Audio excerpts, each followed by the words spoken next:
What's up, YouTube? So recently, in case you don't know, President Trump announced potentially every US citizen would be receiving a $2,000 stimulus check in light of how successful his tariff program is doing. Now, whether this comes to fruition or not is yet to be seen. I have my doubts. But when I did hear about the $2,000 stimulus, the first thought that popped into my mind is, what camera am I going to buy? There's a few cameras I've been eyeing, just to name a few: the Sony a6700, the Lumix S5 II, or the X, the Lumix S1R2, the Canon R50V, which is like the video version of this camera, which is the R50. And all these ideas swirled through my head about, a new camera body and how it's going to improve the quality of my videos and how it's going to make life so much easier with all of these added features. But you know what? The more I thought about it, the more I realized that that would be an incredibly foolish way to spend my stimulus. Why would it be foolish? Well, I have numerous camera bodies sitting around, numerous tools at my disposal. I have my Canon R50, I have a 77D, I have my Sony a7 III, I have my Sony ZV-1F. I have a lot of options. And really, buying a new camera body, is that really going to make me more creative? Is it going to increase the likelihood that I'm going to take the time to go out in the field and shoot an epic masterpiece when I have the tools already to do that? New camera body is not going to give me the will to sit myself in front of a camera lens and talk to it.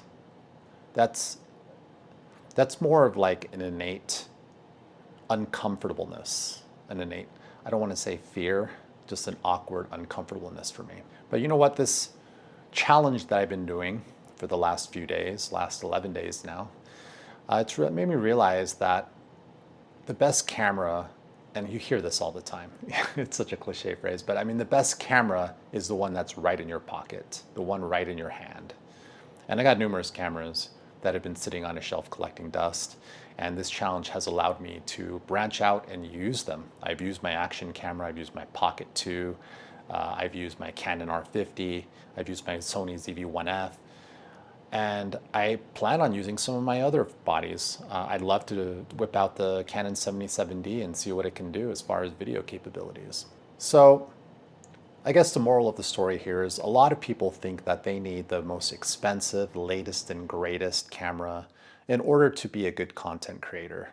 You know, a new camera launches and all of the shill tubers are quick to release their reviews praising the new technology and highlighting all of the bells and whistles. Hell, when the Lumix S1R2 dropped, I saw so many videos.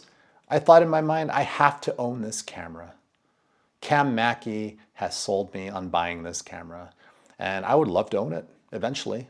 But you know what? I need to get my skills up to the point where I could actually use it and notice a significant upgrade in my image quality. And then I would need to get better at color grading, and I would need to get better at editing in order for that body with all of its features to really make a difference. You know, I have a shitty computer. I'm not going to be shooting an 8K open gate. Let's get real. If I had that camera, I would set it on auto, put it on a tripod, and do exactly what I'm doing right now with my R50. It would serve the same purpose. So why would I spend $2,000, my stimmy check, on that camera body when I'm not at that level yet? I'm not at that point where it would do me any good. So, I guess the plan for now is just continue to improve, pump out more videos, get better at what I do. And then once I have reached a certain level of expertise, maybe I will reward myself and pick up something, that body I've been eyeing. Maybe I'll pick up that Sony a6700, or maybe I'll upgrade to a Sony a7 IV. Who knows? Future is yet to be determined. Hell, we may not even get the stimmy check, but it's fun to think about, isn't it? Anyhow, some food for thought. I hope everyone is doing good. Catch you next time.